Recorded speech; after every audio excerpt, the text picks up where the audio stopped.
Le tournage a été interrompu par la Covid. Était-ce compliqué de se remettre dans le bain? Laetitia Milo, on a débuté le 2 mars 2021. Une petite quinzaine de jours après, le tournage de Pour te retrouver a effectivement été interrompu par le premier confinement. On était tellement angoissés de ne pas pouvoir le reprendre.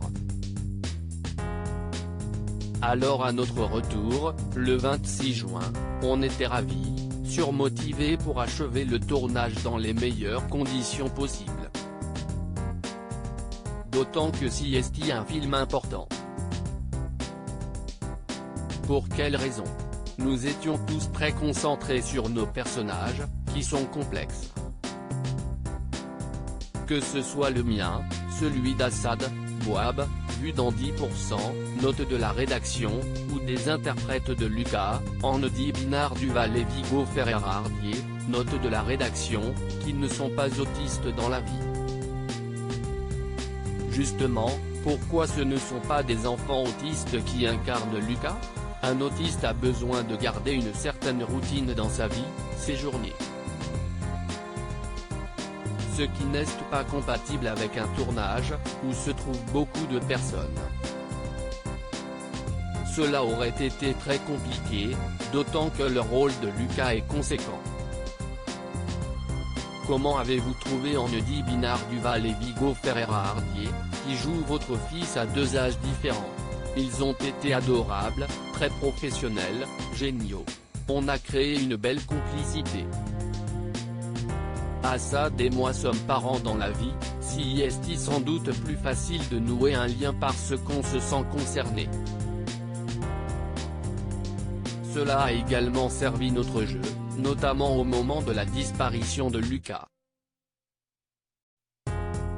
Marion, votre personnage, rejette la faute de la disparition de Lucas sur son ex. Pensez-vous que vous auriez réagi de la même manière?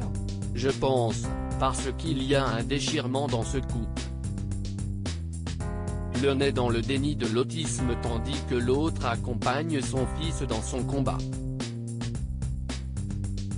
Ils prennent deux chemins différents. Au moment de la disparition de Lucas, comme par hasard, c'est le père qui en avait la garde. Elle pète un câble et je pense que j'aurais eu la même réaction. Rien qu'en lisant le scénario, j'avais les tripes qui se retournaient. C'est horrible. Cette unitaire a-t-il changé votre perception de l'autisme? Oui, notamment sur la fatigue psychologique des parents.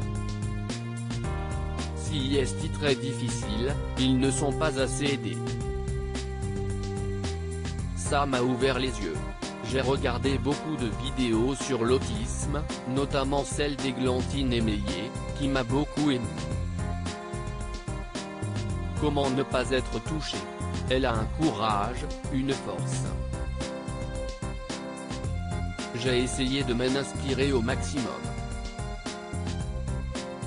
On a tendance à oublier que psychologiquement, c'est terrible.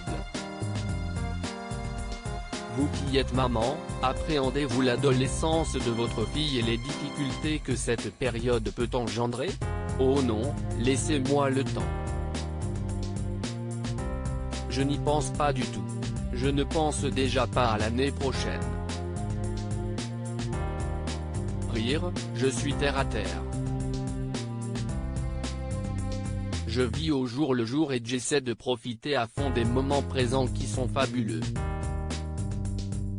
La télévision vous offre de beaux rôles, mais quid du grand écran? Le cinéma vous boude-t-il? On m'a déjà proposé 3 rôles qui étaient très dramatiques. Ce n'est pas ce dont j'ai envie pour un premier essai au cinéma. Après, pourquoi pas, mais pour l'instant je préfère mettre ces projets de côté. Certains ont d'ailleurs été tournés. Dans un premier temps, j'aimerais une bonne comédie, comme Les Tuches, Le Prénom, Le Dîner de Con, etc. Je suis une tête de mule mais ça me tient à cœur. Soirée continue avec Flavie Flament à l'issue de la diffusion de la fiction Pour te retrouver. Flavie Flament fera son retour sur M6 pour animer un débat sur l'autisme, un trouble du neurodéveloppement qui toucherait 700 000 personnes en France, dont 100 000 de moins de 20 ans. Suivra le documentaire inédit Enfant autiste, et après, l'animatrice a créé une association, www. Impasse vers slavie.fr/Claudine Widget.